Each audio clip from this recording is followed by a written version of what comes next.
Hello अस्सलाम वालेकुम। अगले लेक्चर में आप सबको खुशामदीद। बेसिकली हम पिछले लेक्चर में वाइल लूप के और डू वाइल लूप्स के बारे में बातें कर रहे थे। बेसिकली लूपिंग का लेक्चर चल रहा है। तो लास्ट में हमने आपको कहा था कि हम एक और किस्म के लूप से आपका तारुफ करवाएंगे जिससे जो आपके बहुत फ़ायदा देगी आगे और बहुत ज़रूरी है उसको जानना। वो लूप कहलाती है फोर लूप। सो बेसिकली दो किस्म की लूपिंग होती है। एक लूप तो जो आपने पिछले लेक्चर्स में देख ली है, वाइल लूप या डू वाइल लूप। बेसिकली ये लूप किस्म एक ही है। ये एक काम को उस वक्त तक करना है जब तक कि कंडीशन मैट नहीं हो जाती। ठीक है। इस बात को आप इस तरह से समझें कि आपने एक काम करना है तब तक जब तक कि आपसे करवाने वाला आपको कह दे कि बस करो, अब मज़ीद काम करने की ज़रूरत नहीं है। ठीक है। एक तो एक काम को बार बार करने का तरीक़ेकार ये हो गया। और दूसरा तरीका ये है कि आपको जो काम करवाने वाला है वो आपको कहे कि 4 घंटे तक काम करो। ठीक है। तो जिसमें एक टाइम पीरियड फ़िक्स हो कि आपने इतने नंबर ऑफ़ टाइम्स तक रेपिटेशन करनी है, वो लूप फॉर लूप कहलाती है। और जब आपको पता ना हो कि आपने कितने नंबर ऑफ एग्जैक्टली कितने नंबर ऑफ़ टाइम्स तक लूपिंग करनी है, बल्कि ख़ास कंडीशन हो, चाहे वो एक नंबर ऑफ़ टाइम्स तक ही क्यों ना हो, लेकिन एक ख़ास कंडीशन के फॉल्स होने तक जब आपने काम करना हो तो वो वाइल लूप के ज़रिए करते हैं। और अगर आपने एक काम एक ख़ास नंबर ऑफ़ टाइम्स तक करना हो तो वो फॉर लूप के ज़रिए करते हैं।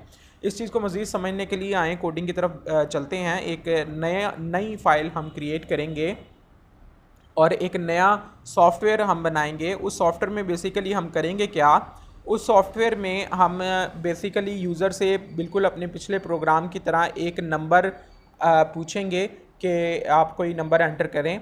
और जो भी नंबर यूज़र एंटर करेगा, फ़र्स्ट ऑफ़ ऑल हम उसको मेक श्योर करेंगे कि वो नंबर 1 से लेकर 20 के दरमियान हो, यानी कि 20 तक वो नंबर हो।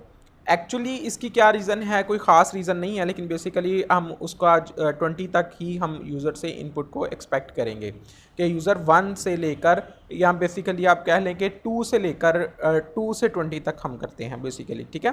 तो जो नंबर यूज़र एंटर करेगा उसका पहाड़ा हम डिस्प्ले करेंगे, यानी कि टेबल उसका डिस्प्ले करेंगे। 2 1 द 2, 2 2 द 4, इस तरह से हम उसका टेबल पूरा 10 तक का टेबल हम यूज़र को डिस्प्ले करेंगे। तो एक नई सोर्स फाइल हम क्रिएट कर लेते हैं। तो उसी तरह से इसको जल्दी से शार्प इंक्लूड आईओ स्ट्रीम, ठीक है, यूजिंग नेम स्पेस एसटीडी। मैंने आपको बताया है कि आप अभी कॉपी पेस्ट के चक्करों में ना पड़ें बल्कि हैंड रिटन टाइप करें। जब आप की स्किल्स इम्प्रूव हो जाएंगी तब आप कॉपी पेस्ट भी कर लीजिएगा। अभी आप कोशिश करेंगे टाइपिंग से ही काम चलाएं ताकि आपको एरर्स भी आएँ और आपको एग्जैक्टली पता भी हो कि आप क्या कर रहे हैं। ठीक है। टेबल डॉट CPP फाइल का नाम हमने रख दिया है, हमने इसको सेव कर दिया। अब सबसे पहले उसी तरह से int num is equal to 0 एक वेरिएबल बना लेते हैं और यूज़र से कहते हैं कि वो एक नंबर एंटर करे। तो उसके लिए cout please enter a number to learn the table. Okay. तो अब इसके बाद एंडल हम नहीं डालते, सी एन नम। ठीक है। तो यहाँ तक हम इसको चलाते हैं और कंपाइल एंड रन इसको करते हैं और देखते हैं कि आया अभी तक यहाँ तक हमारा कोड जो है वो एग्जैक्टली वर्किंग में है कि नहीं है। तो ऑब्वियसली ये बिल्कुल उसी तरह से है, ये काम आप पीछे कर चुके हैं। तो आपको एग्जैक्टली पता होना चाहिए कि ये वर्क करेगा या नहीं करेगा। ठीक है। देखें पिछली बार हम नेक्स्ट लाइन से इनपुट ले रहे थे, अब लॉजिक बनती है कि हम यहीं से ही नंबर लें। ठीक है। तो आपका प्रोग्राम यहाँ तक सही चल रहा है। अब हमने सबसे पहले मेक श्योर करना है कि नंबर जो है वो 2 से लेकर 20 के दरमियान हो। ठीक है। तो उसके लिए हमने एक नया ऑपरेटर इंट्रोड्यूस करवा रहे हैं, वो है एंड का ऑपरेटर, डबल एंड। ये बेसिकली आपका ये भी रिलेशनल ऑपरेटर है तो रेशनल ऑपरेटर है तो बेसिकली ये बताता है कि जब ये कंडीशन ट्रू हो एंड बेसिकली ये logical and basically actually logical and नहीं बल्कि दो एक्सप्रेशंस का बूलियन एंड करता है, ठीक है। ये बूलियन एंड है, डबल एंड, जब आप एम्परसेंड डबल एम्परसेंड लगा देते हैं, ठीक है। इसका मतलब ये है कि ये कंडीशन भी ट्रू हो और ये कंडीशन भी ट्रू हो। तो इस डबल एम्परसेंड यानी एंड के लॉजिक के साथ आप जितनी कंडीशंस को कंकैटिनेट करते जाएंगे तो अगर वो सारी कंडीशंस ट्रू होंगी तो ये ओवरऑल इफ़ की स्टेटमेंट ट्रू होगी। अगर इन दोनों में से एक भी कंडीशन फॉल्स हो जाती है तो जो आपका प्रोग्राम है यानी कि इफ़ की स्टेटमेंट है वो नहीं चलेगी, ठीक है। यानी कि या तो यूज़र 2 से कम का नंबर एंटर करेगा या 20 से ज़्यादा का नंबर एंटर करेगा, ठीक है। और अगर यूज़र ने गलत नंबर एंटर किया है तो हम कहेंगे we expected a number between 2 to 20, ठीक है। तो ये यूज़र ने एंटर नहीं किया तो हमने डिस्प्ले कर दिया। अच्छा जी, अब यहाँ से यूज़र ने नंबर एंटर कर दिया 2 से लेकर 20 के दरमियान, तो अब हम क्या करें? हमने बेसिकली एक पहाड़ा आउटपुट करवाना है। तो उसका तरीक़ेकार तो ये है कि हम सबसे पहले ये कोट्स के अंदर लिखेंगे 2 1 इज़ इक्वल टू, ये स्ट्रिंग है, ठीक है। ये बेसिकली कोई एक्सप्रेशन नहीं है क्योंकि डबल कोट्स के अंदर हमने ये लिखी है। जो चीज़ हम डबल कोट्स के अंदर लिखते हैं कंपाइलर उसको एज इट इज़ ट्रीट करता है, उसके अंदर कोई मैथमेटिकल ऑपरेशन अगर लगा हो तो वो ऑपरेट नहीं करता, ठीक है। ये स्ट्रिंग होती है, स्ट्रिंग का मतलब होता है एज इट इज़ स्ट्रिंग, यानी कि इसको एज इट इज़ समझो और इसके ऊपर कोई ऑपरेशन नहीं करना आपने अनलेस, ठीक है। ये ऑपरेशन जो इसके अंदर होगा वो सिर्फ बेसिकली स्क्रीन के ऊपर डिस्प्ले करने के लिए सी आउट का ऑपरेशन होगा। ये नहीं होगा कि वो यूज़र जैसे हम ये स्ट्रिंग एंटर करते रहे हैं यूज़र एज इट इज़ उसको डिस्प्ले करा देता रहा। डबल कोट्स के अंदर जो हमने किया कंपाइलर एज इट इज़ उसको स्क्रीन पर डिस्प्ले करा देता। लेकिन जब हमने मैथमेटिकल ऑपरेशन करना है तो वो हमने बेसिकली क्या करना है, मैथमेटिकल ऑपरेशन जो हमने करना है वो हमने बिना कोड्स के लिखना है। और मल्टीप्लाई के साइन के लिए ये स्टैरिक का जो करैक्टर है वो इस्तेमाल होता है, ठीक है। और एंडल इसी तरह से अब हम ये करेंगे 2 3 4 5 6 7 8 9 10, ठीक है जी। 2 3 4 5 6 7 8 9 10। तो यहाँ पर हम बेसिकली 2 3 4 5 6 7 8 9 और 10। अच्छा, अब इसके अंदर जाहिर सी बात है ये वाला जो नंबर है ये यूज़र जो एंटर करे वो होना चाहिए। तो हम इसको यहाँ से मिटा देते हैं और यहाँ पर भी नंबर डिस्प्ले करेंगे जो यूज़र ने एंटर किया हुआ है, ठीक है। उसके लिए हर सी आउट की स्टेटमेंट से पहले हम नम लिखेंगे, ठीक है, इस तरह से। तो बेसिकली इस तरह से मैंने आपको पहले भी बताया हुआ कि आप मल्टीपल वेरिएबल्स को भी आउटपुट कर सकते हैं स्क्रीन के ऊपर। तो इस तरह से ये बेसिकली टेबल जो भी यूज़र एंटर करेगा 2 से 20 के दरमियान नंबर, उसका टेबल डिस्प्ले हो जाना चाहिए। इसको हम कंपाइल एंड रन करते हैं।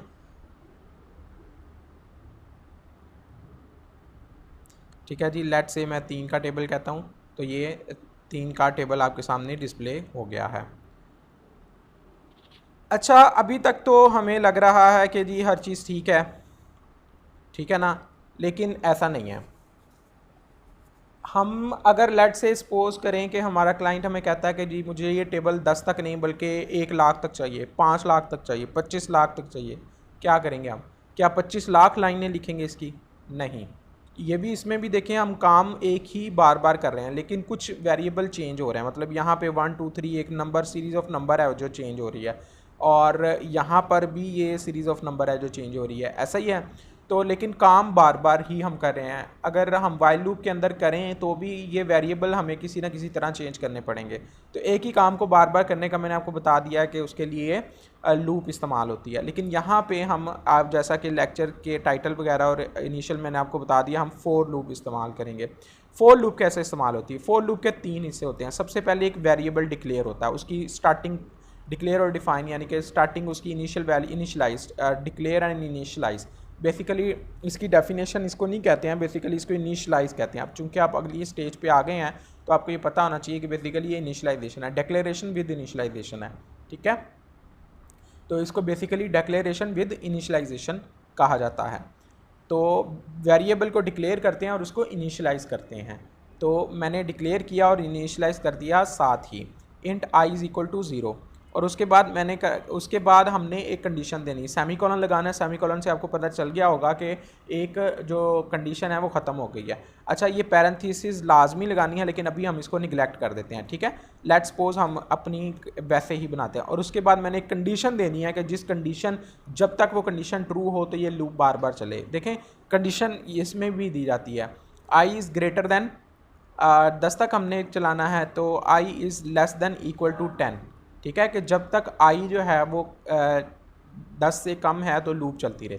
और उसके बाद आई प्लस प्लस, प्लस प्लस का ऑपरेटर क्या कहलाता है? वैसे बेसिकली हम इसमें क्या, इसका कंडीशन अगर नॉर्मली लगाएं तो वो इसको इस तरह से बनती है, ठीक है, यानी आई में एक प्लस करो। तो इसका शॉर्ट हैंड सी प्रोवाइड करती है, आप डबल प्लस लगा देंगे। प्लस प्लस का ऑपरेटर क्या करता है कि जिस वेरिएबल के साथ ये लगा हो ये उसको उसमें एक प्लस कर देता है। इसी तरह से सेम माइनस माइनस का ऑपरेटर है, जो जिस वेरिएबल के साथ लगा हो ये उसमें एक डिजिट माइनस कर देता है। तो ये यूनरी ऑपरेटर्स हैं। तो बेसिकली हमने इस तरह से करना है। तो इसको हम जो है वो अगर पैरेंथेसिस के अंदर ऐड करेंगे तो ये बन जाएगी फोर लूप, और सॉरी उसके बाद हम इसमें शुरू में 4 का कीवर्ड लगा देंगे तो ये बन जाएगी फोर लूप। तो हम इसको एक ही लाइन के अंदर लिख देते हैं, ठीक है, इस तरह से। तो अब यहाँ पर हम क्या करेंगे, एक इसकी बॉडी उसी तरह से जैसे हम बनाते हैं उस तरह से इसकी बॉडी क्रिएट करें। इस बॉडी के अंदर हमने बेसिकली टेबल डिस्प्ले करना है, तो टेबल के लिए हम इस लाइन को कॉपी करेंगे और यहाँ पर हम इसको पेस्ट करेंगे। अब यहाँ पर भी चूँकि हमने डिस्प्ले करना है एक अलहदा,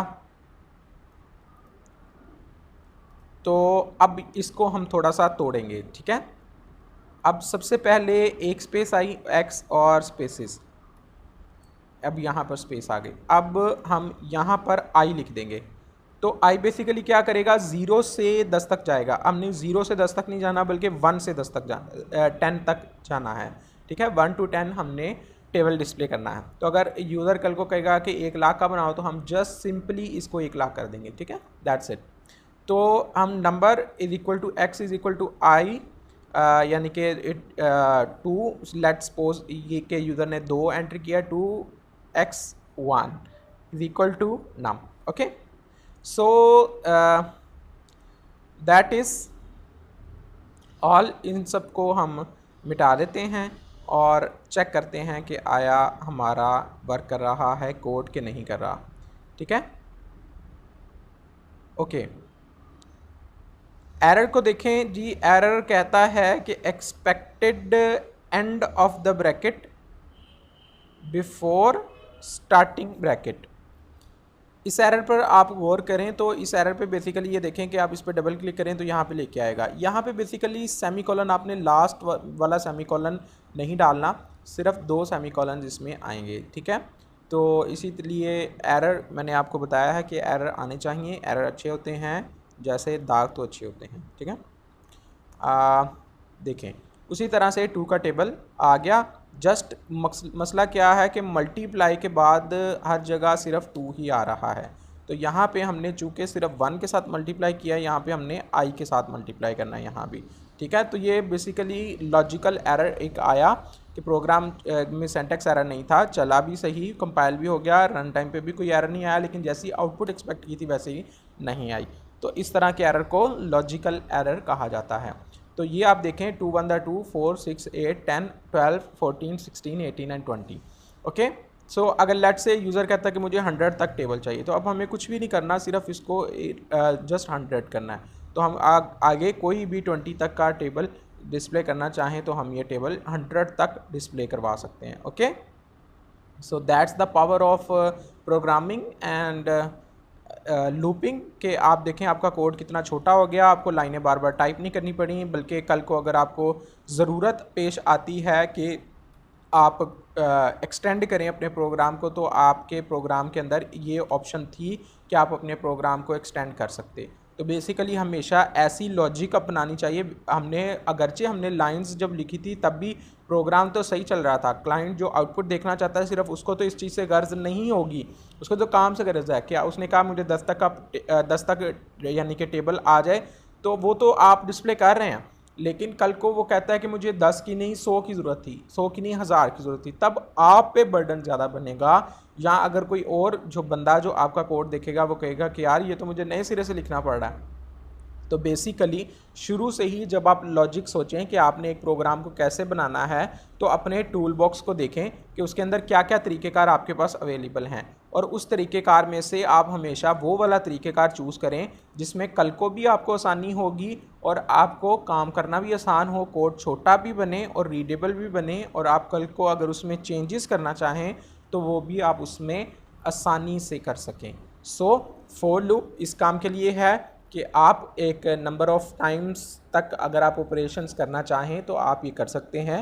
बेसिकली सेम काम आप और तरह के लूप्स यानी कि फॉर लूप की ये जो कंडीशंस हैं आप और तरह से भी बना सकते हैं, लेकिन फॉर द टाइम बीइंग हम सिर्फ इसी पे इक्तफ़ा करेंगे। नेक्स्ट कोई सिनेरियो आएगा जिसके अंदर के हमें ज़रूरत पड़ेगी जब, तो हम उसको डिस्प्ले कर देंगे कि फॉर लूप और तरह से कैसे बनानी है। ठीक है, तो आज के लिए इतना ही, तो अगले लेक्चर में मिलते हैं, तब तक अपना ख्याल रखिएगा। अल्लाह हाफिज़।